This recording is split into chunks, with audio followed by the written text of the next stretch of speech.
আমার এক বন্ধু বিদেশে থাকে, তার কিছু বাজে অভিজ্ঞতা আমার সাথে শেয়ার করেছে।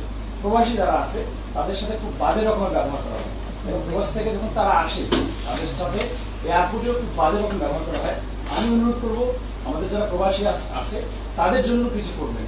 আর রেমিটেন্স আজকে সকালে আসার আগে এই কথাটা বলে এসছি আমি, এইটাই প্রবাসীদের ব্যাপারে তাদেরকে সম্মাননার সঙ্গে আনতে হবে, তাদের সম্মাননার সঙ্গে পাঠাতে হবে। তাদের টাকায় আমরা চলি, আর তাদেরকে আমরা হেনস্থা করি যেন সে অপরাধ করছে।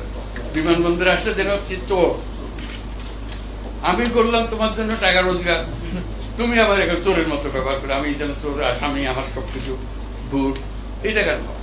আমরা এটা পাল্টাতে হবে, তাদেরকে সম্মান দিতে হবে। আমাদেরকে রক্ষা করতেছে, আমাদের জন্য রেমিটেন্স নিয়ে আসতেছে, তাকে জাতীয় সম্মান দিতে হবে।